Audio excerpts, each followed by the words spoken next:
Can you guys hear me? I don't know if the mic is on, but everybody can hear me? If you can't hear me, raise your hand.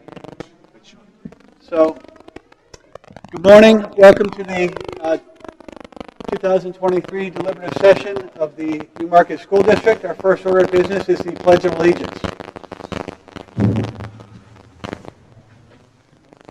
pledge allegiance to the flag of the United States of America, to the republic which stands one nation, under God, indivisible, with liberty and justice for all. Thank you. Our next order of business, hopefully folks had a chance to pick up the moderator's rules of procedure. They haven't changed pretty much since I've been here. And I'd like to entertain a motion for the meeting to adopt the rules of procedure for purposes of the meeting. Do I hear a motion to that effect? Tony, thank you. And sir, do you mind seconding? Okay. Okay. All those in favor, please signify by saying aye. Aye. All those opposed? Thank you very much. And just to remind folks that the way the deliberative session works is that the articles as presented will go on the warrant as written unless they are changed by the meeting. So we don't have to have motions and seconds as to each particular article. Before we start going through the articles, the first thing we're going to do is have Mr. Allen give a presentation on an overview of the warrant articles in the school district's budget and other items for this year. So, Mr. Allen. Just want me to run through the whole thing? Sure. Why don't you go ahead? Go ahead and go through your whole presentation. And then if you have questions, just make a note, and we can talk about them after you start with this presentation. Want to just do one article at a time? However you think is best. Okay. All right. Well, let's go ahead. Article 1, just real quick. Okay. All right. So Article 1 is to elect all the officers of the district. Clearly, that includes a moderator, district clerk, district treasurer, 1 3-year term for board members, and a 1-year term for a board member. Filing deadline for that was yesterday, so those will be available very shortly. In fact, if I open my cell phone, I can read the wonderful email that Terry sent me. So yes, so for the 3-year board term, we have Dan Smith. For the 1-year board term, we have Gary Swanson. For treasurer, we have Annette Brousseau, moderator Chris Hawkins, and clerk Terry Littlefield. So they're all running unopposed. So that is Article 1. Article 2. Article 2 is the operating budget. Clearly you have a copy of the warrant in front of you, so you can certainly read the exact language of it. Bear with me.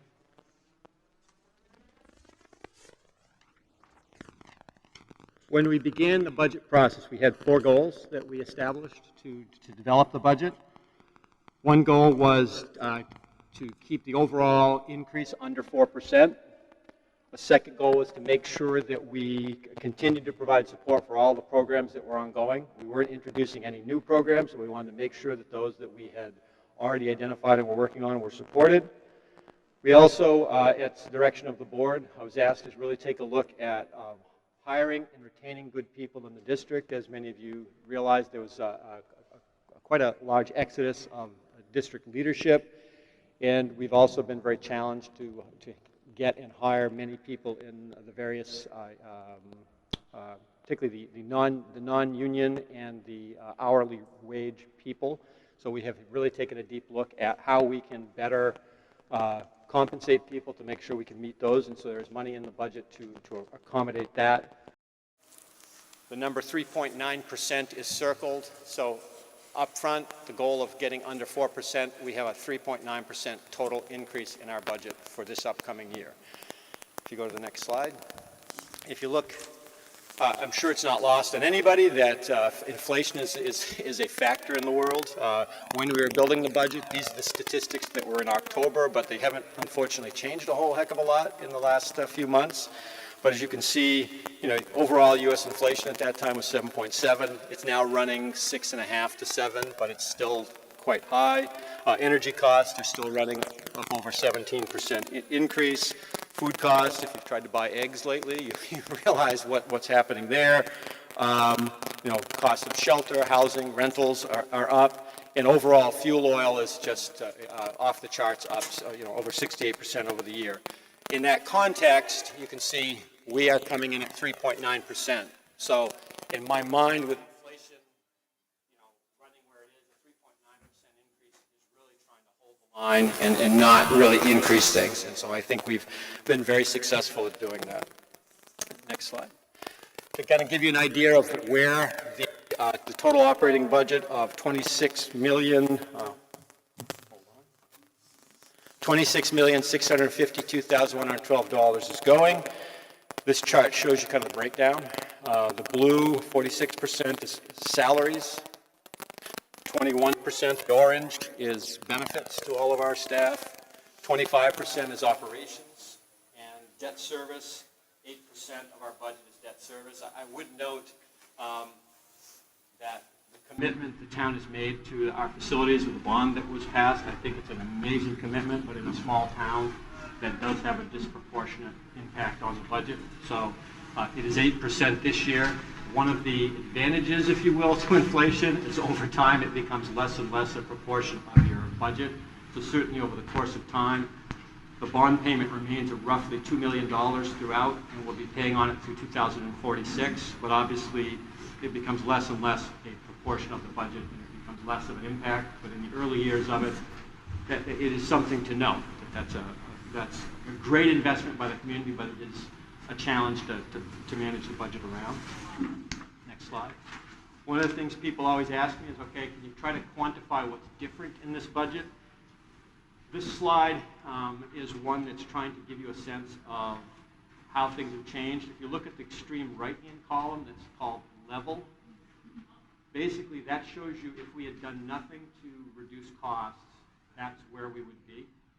So basically if we just simply said everything that's in the 22-23 budget, we're bringing it forward, just pay for it under current dollars, we would have seen a $608,000 increase in salaries. We would have seen a $167,000 increase in benefits and a $310,000 increase in operating costs for a total increase of $1,086,000. We didn't do that. So we're in the left-hand column, which is where we actually are, which is in this current budget, you see an increase of $319,980 in salaries, $120,000 in benefits, and operating costs going up $540,000. The middle column gives you an indication of what's different, really. So in salaries, what we have done is we have reduced staffing. We've actually reduced total staffing across the district by 7.35 positions.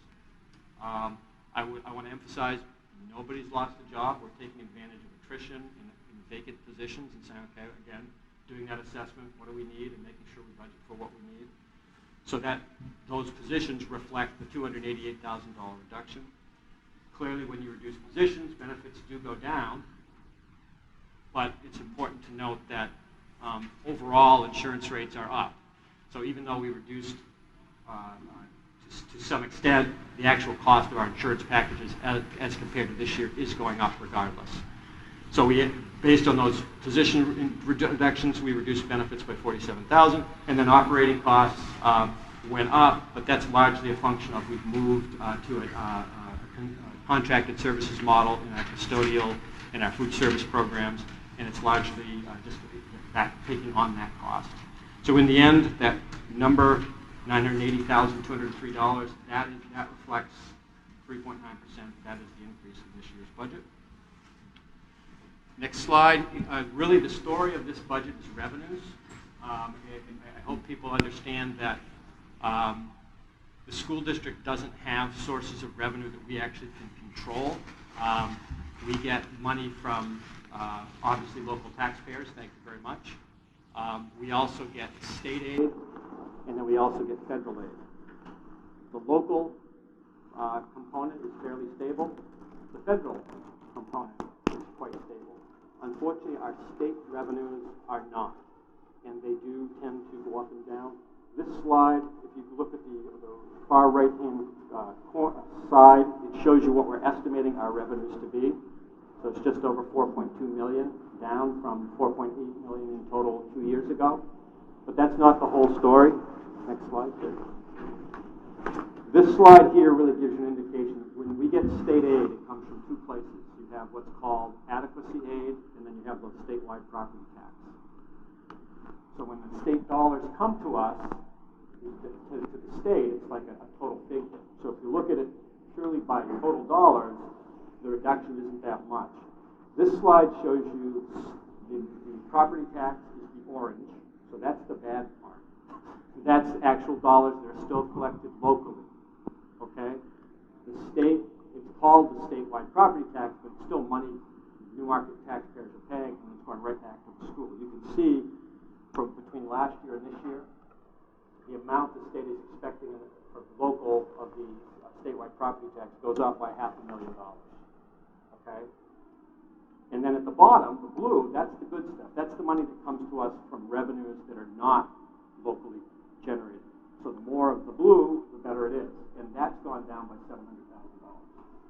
So when you look at the story of the 3.9% increase in our budget, the real story is going to be, in the end, what does that mean to the taxpayers? And this does mean, next slide here, that the estimated tax impact, and I want to emphasize, this is an estimate, and actually you can see in last year's column, the blue is the estimate, the orange is the reality. Last year we estimated 2176, and it came in at 1978. This year we're estimating 2285. I would call 2285 the worst case scenario. That assumes that we completely spend every penny in our budget, return nothing in the year-end fund balance, and that we don't get any unexpected revenues. We don't intend to do either of those things. We anticipate we will get revenues in other ways than we have anticipated, and we also expect that we will manage our fund balance so there will be some level of a fund balance being returned. But that being said, that's where you get the on the warrant, $3.07 increase. Should this be defeated, obviously there's the default budget. Just real quick, what is the default budget? The default budget would be basically $25,943,895. That basically is the same as last year with just increases in costs that we have to incur.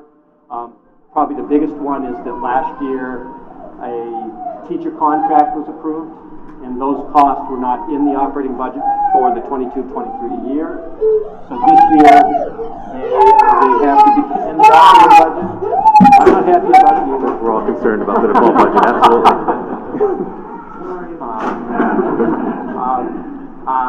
So the cost of the teacher contract has to be rolled in, so that's where, that's in there.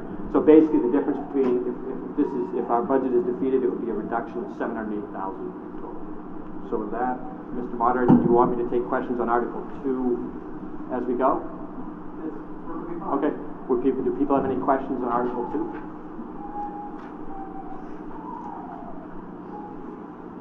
Okay. It's a good crowd. You're probably just thinking it's cold in here, right? Okay, Article 3. So Article 3 is the parent educators and tutor contract, the NSSA. So basically, this is the proposal here. It's a 3-year contract. You will notice, very similar to actually, you'll talk about the police contract coming up in the town. You'll see that it's a 3-year contract with year 1 being a larger increase than in years 2 and 3. I think it's important to note that we have, so in year 1, what would be in this budget, what's being appropriated this year will be $284,630. It's important to note that we have been struggling all year to fill vacancies in this unit, and we've had probably 5 or 6 people actually come to the table ready to take a job, and when we tell them what we pay, they say, oh, I'll go to Exeter, or I'll go to Portsmouth, or I'll go. And so it was clear right from the get-go that we needed to take a look at our pay scale.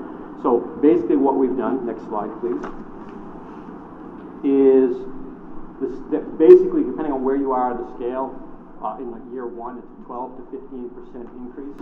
What we did was we front-loaded, so the years 1, 2, 3, 4 are the higher end of that increase. The higher on the scale, the 12%. But the bottom line was we were trying to make sure that the rate we were paying was competitive with our surrounding districts.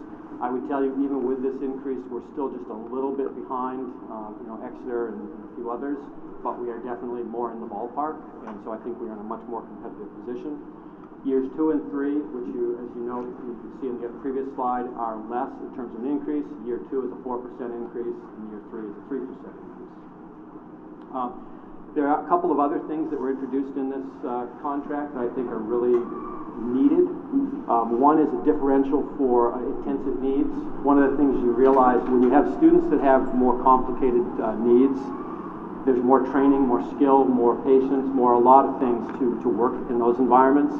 And previously, Newmarket was not paying anybody more for taking on those roles, and so naturally it was challenging to get people in those roles. Most school districts do make a differential, so if you're taking on a student that has higher needs, that requires more training, more skill, you get paid more. So basically in this contract, you could get up to $2 an hour more if you are working with a student with intensive needs. We also did some work on improving the insurance. When this contract was first approved in 2019, the first time that the NSSA did collective bargaining, the tutor group was brought into the contract, and they didn't make any changes to the benefit packages that were offered to the two groups. So it was clearly two different classes, if you will, of benefit. And what we did was we equalized the driver plan so that, at least for the individual employee, it isn't 100% equal yet. The contract does include a study group, because the teacher contract will eventually be coming up to take a look at our benefit package. I'll talk about that in a later warrant article, but costs of benefits clearly are challenging, and wanting to make sure we give our employees the best benefits we can for the money we have is an enticement to get and keep people. So anyway, so it includes that. And then the other one is there was no longevity in our previous contract, and so basically, no matter how we have a number of long-term, dedicated, hardworking paraeducators that were not being recognized for that longevity. And this contract includes a longevity bonus. So after you've been with the district for 5 or more years, you get an extra 50 cents an hour. 10 or more years, you get 75 cents an hour. 15 or more years, $1, and beyond 20, you're getting $1.25 an hour more. In my mind, it's good money to keep good people working for us. So that is Article 3. I'm happy to take any questions on that one. Thank you to the members of the NSSA for being here. Appreciate it. Todd. Oh, we have a question. Just a comment. Would you mind coming up to the microphone just so, stating your name? Did you say he's a resident of Portsmouth? Yes, he says he's an educator in Portsmouth, so sorry. I'm assuming he's an Exeter. Thank you very much. You can just let us have your name and your address. Yeah, sorry. Adam Bastille, 17 Grant Street, Newmarket. So I'm a Portsmouth educator. In our most recent contract, we just, because of inflation, just had our first year bump was 7%. And then it goes down, it's kind of similar to this, 3% and then 2%. And I just want to express how important it is as an educator. With inflation, obviously we all know it's ridiculous to afford groceries, gas, everything as it is right now. And it was really important that as an educator, they got that passed for us because it just shows that we're valued in the community. So I'm looking at your slides and I'm hearing you, and I greatly appreciate that. That's what you're trying to do. Thank you. I just want you to check in. Yes, sorry, we're a little late with the kids, but Thank you for Yeah, I appreciate that, and I do want to take a moment to just acknowledge that how quickly the leadership of the union, as well as the school board and myself, were able to find common ground on this, because we all recognized that there were challenges in this previous contract. And I think that there's a lot on both sides. We're pleased with the result of the negotiation. Any other questions on Article 3? Okay, we'll go on to Article 4. Article 4 is a very simple one. It's just simply in the event that the contract does not pass, it allows us to have a special meeting. So obviously we need to have a contract, but in the event it doesn't pass, this would allow us to hold that special meeting. and only deal with cost items. Okay. Article 5. Article 5 is a warrant to basically take the $162,110 that is basically interest earned on the bond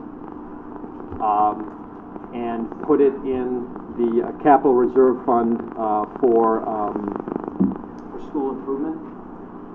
You will note on the warrant there was some they both were recommended by the board as well as by the budget committee.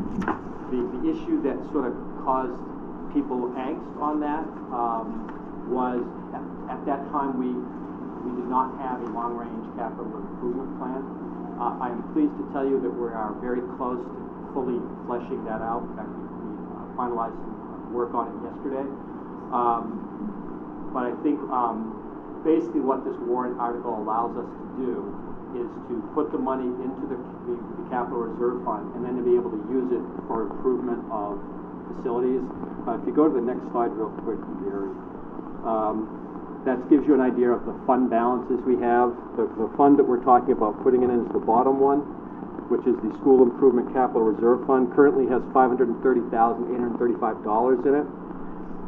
Very shortly, $353,649 of that is going to be pulled out for windows and finishing the windows and electrical upgrades at the elementary school. So it'll draw that down to just under $180,000.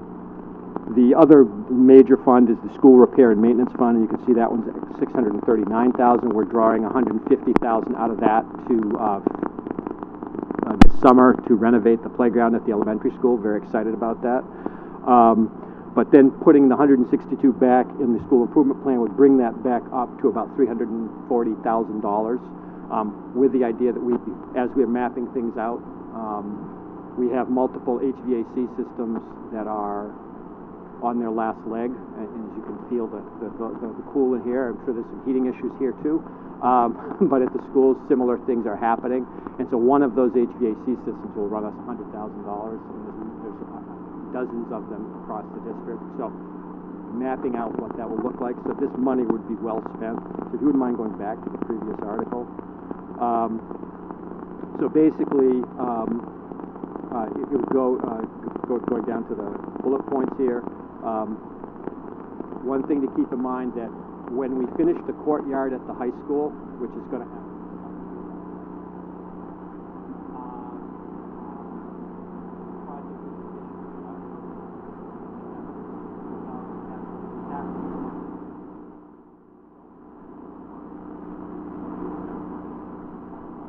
which is another perfectly valid thing to do, but to put it in the school improvement fund gives us the opportunity to keep it and then use it for future needs that we know are coming, and to guard against more significant increases later on.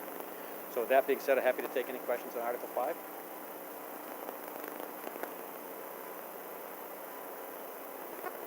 I must have just been comprehensive. I'm just doing it. Okay, all right. You have to understand, I come from the Oyster River District where things are more complicated. So, all right. Article 6. Oh, okay. Oh, good. Thank you. It's good to hear. So Article 6 actually is a pretty simple thing. It's sort of like if you have an old checking account that you forgot about, and there's like $1.68 in it, you have to basically close out the account and do something with it. Basically what we're talking about in Article 6 is taking the balances, and I showed it to you just a moment ago in the slide with the fund balances. We have two funds that were created before the school project went on. So we have an expansion of school trust fund, which is at $149.07. We're not planning to expand anytime in the next 25 years, I'm sure, so I think we're good there. And then school construction and renovation, again, just completed a massive project, so there's $100 there. So basically this would take those funds, $249.39, put it in the general fund, and we'll just go wild with it. All right, questions about Article 6? Okay. Article 7. So Article 7 is, one of the things that came up this year, in fact, in the slide I was showing you the cost increase in benefits. Basically what happened to us this year is something that used to happen more often, but it seems like we're headed down a road where it might start happening again. Insurance benefit costs can go up pretty dramatically. I mean, I can remember years, 6 or 8 years ago where we would get like a 17% increase in 1 year. I mean, that has happened in many people's memories who work in local government. This year, what happens is every year the insurance company gives us an estimate that we use for budgeting. And this year the estimate is 8.5% to 10%. So we use that number to build our budget. We budgeted on the high end of it, but we were anticipating worst case scenario a 10% increase. Well, when it came back, 11.9% increase was what happened. The difference was about $47,000. So all of a sudden, we built this budget on one assumption, and then suddenly we have to come up with $47,000 that we thought we had covered for. So by basically Article 7 asks the voters to create an expendable trust fund for insurance benefits that would allow us, when a spike occurs that is unpredicted, it would allow us to use this to not have a spike in cost to the taxpayer. So this year we rolled it into the operating budget, which is part of the increase that you're seeing. In a future year, I mean, I'm not trying to curse us or anything, but if we did get a 15 or 17% increase like has happened in the last decade, this would give us that flexibility to not have to say, okay, it's going to be entirely borne by the taxpayer. So this would create that fund. So with that, I'm happy to take any questions about Article 7.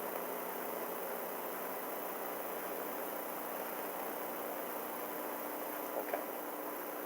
Mr. Moderator, where are you? Oh, question, yes.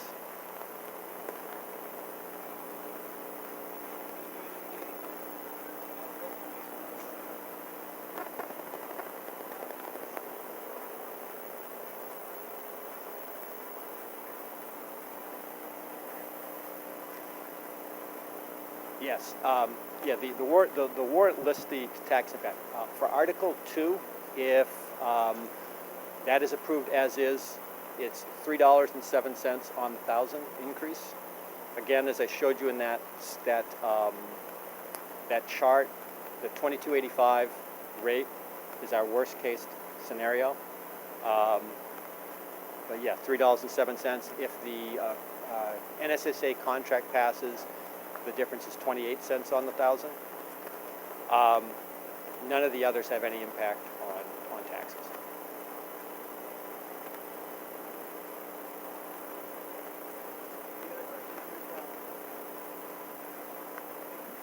Thank you for welcoming a guy from Lee to your meeting. Oh, you're from Lee.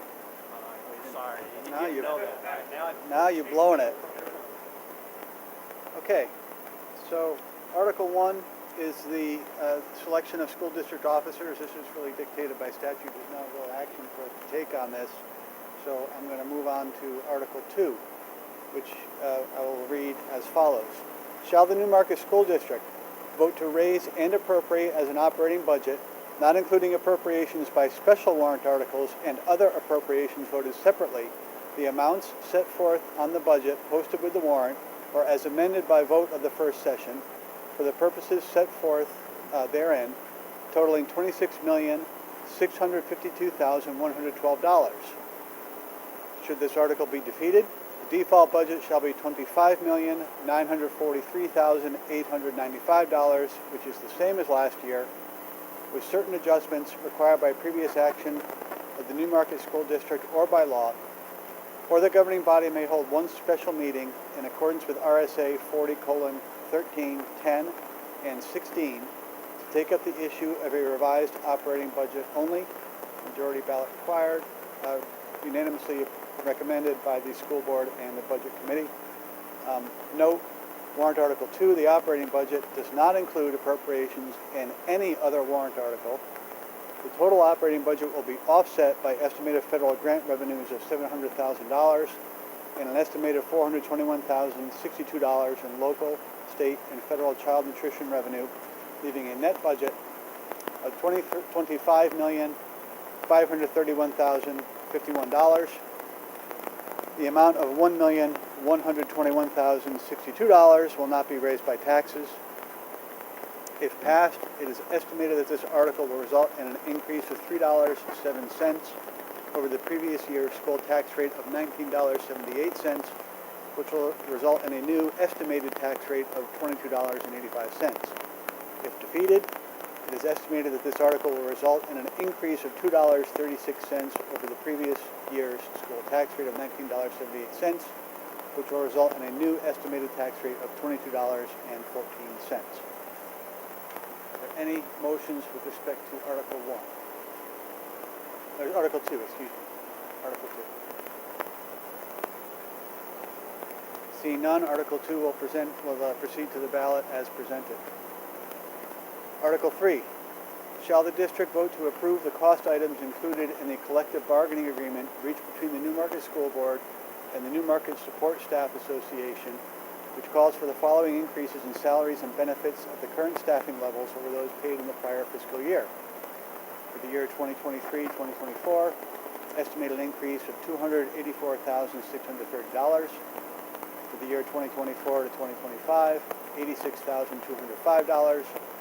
And for the year 2025 to 2026, $74,280. And further to raise and appropriate the sum of $284,630 for the upcoming fiscal year, such sum representing the additional costs attributable to the increase in salaries and benefits required by the new agreements over those that will be paid at current staffing levels. This is unanimously recommended by both the school board and the budget committee, and the estimated tax impact of this article is 28 cents, majority vote required. Any motions with respect to warrant article number 3? Seeing none, warrant article 3 will proceed to the ballot as presented. Article 4. Shall the district, if Article 3 is defeated, authorize the governing body to call one special meeting at its option to address Article 3 cost items only, majority vote required. Any motions with respect to Article 4? Seeing none, Article 4 will proceed to the warrant as presented. Article 5. Shall the district vote to raise and appropriate $162,110 to be added to the School Improvement Capital Reserve Fund, previously established, and authorize the use of this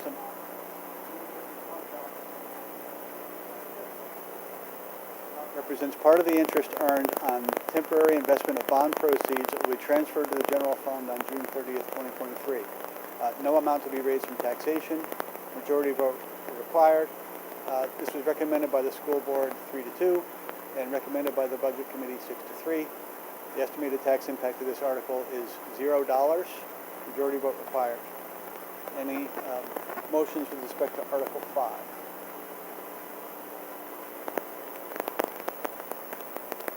Seeing none, Article 5 will proceed to the warrant as presented. Article 6. Shall the district vote to discontinue the following capital reserve / trust funds? Said funds and accumulated interest to date of withdrawal are to be transferred to the school districts, to the school's general fund, Majority vote required. Expansion of school trust fund, balance estimate $149.07. And school construction and renovation fund, balance estimate $100.32. Unanimously recommended by the school board and the budget committee. Any motions with respect to Article 6? Seeing none, Article 6 will proceed to the warrant as presented. Article 7.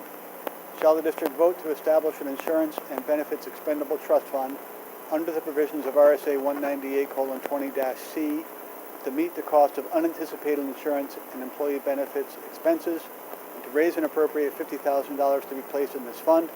This sum to come from the June 30th, 2023 fund balance, available to transfer on July 1st, 2023. Further, to name the Newmarket School Board as agents to expend from said fund. No amount to be raised from taxation. Majority vote required. Unanimously recommended by the school board and the budget committee. Any motions with respect to Article 7? Seeing none, Article 7 will proceed to the warrant as presented. Article 8, is there any further business to come before the meeting at this time?